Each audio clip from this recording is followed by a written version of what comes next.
Hello everybody, it feels good to be back, and as you can see I'm in my correct attire. Firstly, I'd like to apologise if I sound a little bit groggy or the volume of my voice is a little bit low because I'm a little bit under the weather and I'm just getting a bit better as of now. Anyways, nonetheless, let's get into the review. It's your boy Shinigami X, aka Captain X, leader of Squad X, and I'm here today to give you none other than your weekly prescribed review of Bleach.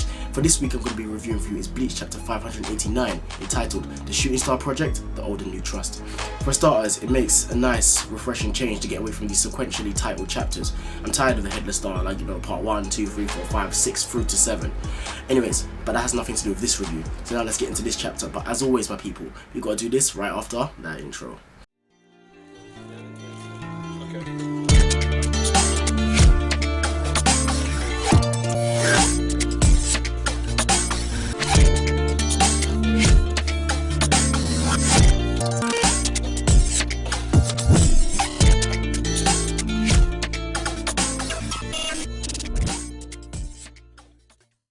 Alright guys, now that the lengthy introductions are out of the way, and you guys know who I am for all my new subscribers who didn't know me, let's talk about what this chapter was about. This chapter is the second week running that Kubo has brought two very good chapters that are a lot better than the last maybe 20 to 30 chapters we've had in the last few months. So the reason I say that is because not only does it contain like comedy factor, we also get there's a slight bit of story progression with this chapter. Alright, so what makes this chapter a particularly interesting read is the fact that one, Mayuri is back into the mix. Two, we finally get some confirmation about where Yoruichi has been for the longest time, because a lot of fans have been wondering like what's up with Yoruichi, where has she been, why is she not joining the battle, because she's obviously a very strong ally. So with that being said, we finally found out where she's been, and even in the fashion that she appeared in this chapter, it was actually all somewhat comedic, and it was just an enjoyable read this chapter.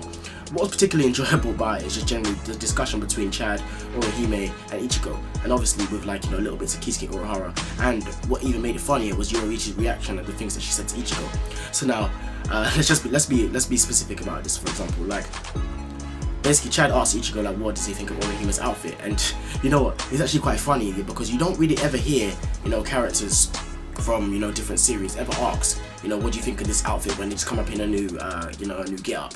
It's very rare that you've ever seen that. To be honest, I don't think I've seen that in any other series, but nonetheless it was said in this chapter and I did like that. And, I actually found this kind of funny where Ichigo said well, it's a little bit revealing. It's like and then Orihime goes crazy, Yoruichi pops out and be like, you should have complimented her or something. It's clear that she doesn't normally dress like this. She's not a girl that's kind of like that. So it was just kind of a refreshing break, and it was pretty cool to see. So that was just thrown in there for comedic comic relief. Sometimes those are needed in the chapter. Those are needed in different manga. It takes a nice break from the fighting, constant fighting. And I think that the time that this was done was perfect. It wasn't done in the middle of a fight. It wasn't done in the middle of a much needed explanation of what's been going on in the series or something that's completely relevant. It was during a nice cool down period, which is what makes it good and also adds to the pacing of the chapter. Now, speaking of the pacing of the chapter, I do like how we made the jump cut from basically what's going on with Kisuke Urahara and the rest of the gang all the way back to the Soul Society, or we're still in the Soul Society, with Yumachika and Ikaku basically fighting off against Zombie Bambietta, and basically they don't have the tools to be able to defeat her, because as Hosokamaru is a melee type Zanpakuto, it's not going to be effective. And whereas Yumachika, he's ashamed to use the true ability of his Shikai.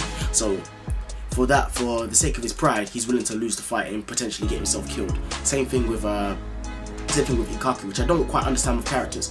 You're in a war, in a life or death situation. You know that you're quite strong, so why would you basically just deliberately lose a battle just for the sake of not showing everybody else your Bankai, or basically what your true power is when everybody else on your side is your ally? Does that make sense? To me, it doesn't make sense in the middle of a war. Yeah, I can understand that in the context of if you're doing a general sparring match against one of your friends or something, you don't want them to know all your secrets. But in the context of a war, I think that's a dumb strategy, in my personal opinion. Anyways, moving on. As they are quite evidently defeated by Giselle, we see Mayuri come into the mix, and I'm very glad about that, and that was generally the end of the chapter. The reason I'm so happy that Mayuri is coming to the mix because his battles and any confrontation it comes into is generally very, very interesting. It's not your typical battle where, you know, he would, you know, basically fight someone who's strong or fast. He tends to fight somebody that has very unique and interesting powers, and he comes up with a very unique and crazy method of how to beat them, and I do like that. And another example was illustrates that is when Mayuri fought Espada number 8, when Mayuri fought Uryu, and when Askin went to fight Mayuri, said, you know what, to fight you and to be able to kill you would take me too many different ways. I had to think up too many different methods. It's a long hassle.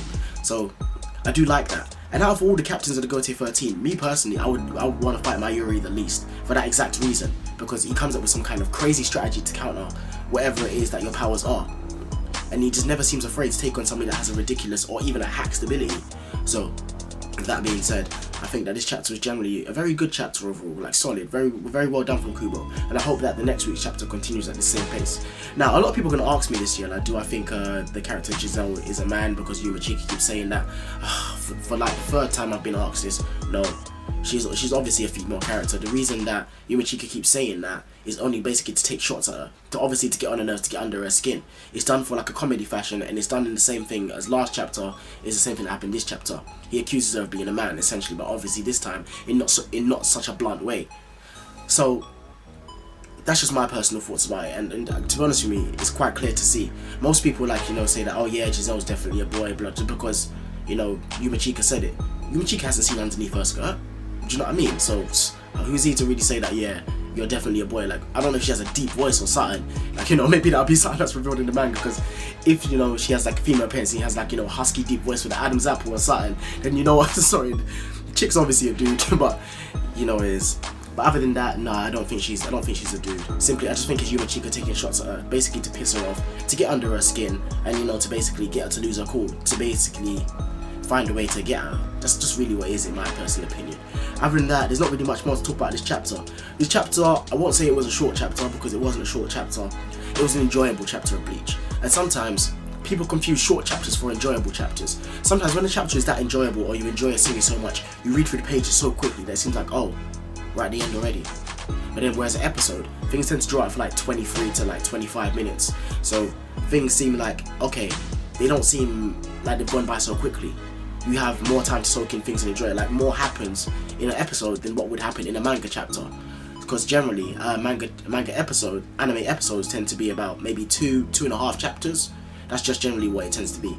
So with all that being said, this week's chapter of Bleach was a good chapter of Bleach, and I hope you guys have enjoyed my review of this week's chapter.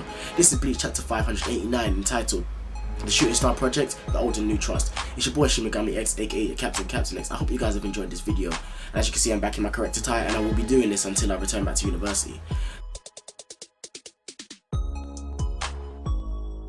And as we know, guys, it's promotion time, and I think this would be a good time to give you guys some news. Alright, the news here. Let's talk about the news first. The news is regarding one of these things. Yeah, that's a new sword. So when I talk about like me getting a new sword, well, I just said it there, I'm going to be getting a new sword soon. And as you guys, some of you guys know, some of you guys don't know, I'm going to be getting a new sword soon, and I'm going to be doing the unboxing obviously on this channel. But this unboxing is going to be somewhat unique. Obviously, what I'm going to be doing is, if you guys haven't subscribed to my Facebook fan page, link is always in the description below. And at the same time, you should subscribe to Squad 00 Universe, like, you know, links are always in the description below. Click the like button, join the Facebook fan pages. But nonetheless, what the news here today is about is that I'm going to be holding like somewhat of a competition about the Zanpakuto toy that I'm going to be unboxing.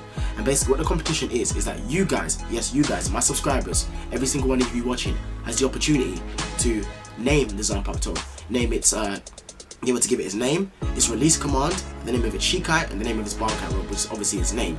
So nonetheless, those are the things that you guys get to decide. But let me tell you guys the prerequisites for this. I don't really mind if it doesn't have a particular meaning, so long as it sounds really cool. But generally, if it does have a meaning, you're more like your name that you chose is more likely to get picked. You're gonna get a shout out, and I might even, you know, throw in a surprise giveaway for the winner.